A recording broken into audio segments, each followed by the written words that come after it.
Assalamualaikum warahmatullahi wabarakatuh.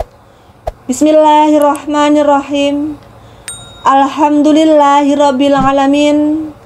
Wassalatu wassalamu ala asrafil anbiya'i wal mursalin Sayyidina Muhammadin wa ala alihi wa sahbihi ajma'in. Amma ba'du. Sahabat cerita para wali yang diberkahi Allah Subhanahu wa ta'ala, semoga kita semua selalu dalam lindungannya dan diberikan rezeki yang barokah, umur yang panjang, agar senantiasa bersyukur kepada Allah Subhanahu wa ta'ala. Amin ya rabbal alamin. Kali ini saya akan berkisah tentang kisah karomah Sunan Gunung Jati, hidupkan kembali ayam yang sudah terpanggang. Sunan Gunung Jati atau Syarif Hidayatullah terkenal memiliki karomah luar biasa.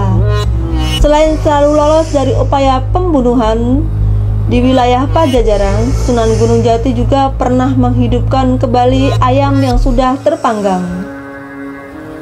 Ceritanya, suatu ketika Syarif Hidayatullah yang terkenal dengan Sunan Gunung Jati atau Syekh Maulana tengah berjalan-jalan dan tak sengaja bertemu Ki Kuwu Sangkanurip. Saat itu Ki Kuwu Sangkanurip tengah menyadap tua secara berlebihan sehingga ditegurlah oleh Syarif Hidayatullah. Ternyata teguran itu membuat Ki Kuwu naik pitam dan menghentikan proses penyadapan tuaknya dan mengejar Syarif Hidayatullah. Pada sejarah wali Syekh Syarif Hidayatullah Sunan Gunung Jati, naskah Merta Singa terjemahan Aman N. Wahju mengisyaratkan sambil mengejar Sunan Gunung Jati, Ki Kuwu Sangkanurip pun memaki-maki waliullah itu. Setelah berjumpa, Ki Sangkan mencoba menangkapnya, namun Sunan Gunung Jati dapat mengelak dan menghindar dari cambuk dan goloknya. Beberapa kali upaya Ki Kuwu untuk menghabisi Sunan Gunung Jati dengan cambuk dan goloknya gagal. Tetapi Sunan Gunung Jati terus bersabar dan tak membalas ulah Ki Kuwu. Sejurusan kemudian Sunan Gunung Jati meminta Ki Kuwu untuk melihat di belakangnya. Suatu keanehan pun muncul ketika Ki Kuwu Sangkan menengok ke belakang dan dilihatnya di lapangan sudah penuh dengan uang dinar. Ki Sangkan berubah pikirannya. Hatinya tertarik untuk mengambil uang-uang dinar itu. Sunan Gunung Jati lalu pergi meninggalkannya kembali menuju Puri.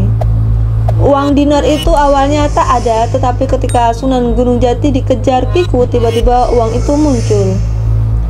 Dari sanalah Ki Kuwu berpikir orang yang dihadapinya baru saja bukanlah orang yang sembarangan. Tetapi Ki Kuwu tak mampu mengejar Sunan Gunung Jati yang telah meninggalkannya karena tertarik dengan uang-uang yang berserakan. Padahal niat hati Ki Kuwu ingin mengabdi kepada Sunan Gunung Jati.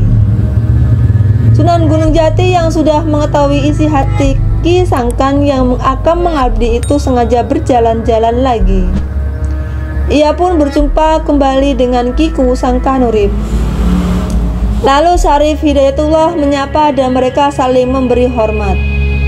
Syekh Maulana dipersilakan duduk seraya berkata, "Tuanku yang sejati, hamba mohon dimaafkan." Dijawablah oleh Sunan Gunung Jati, "Insya Allah."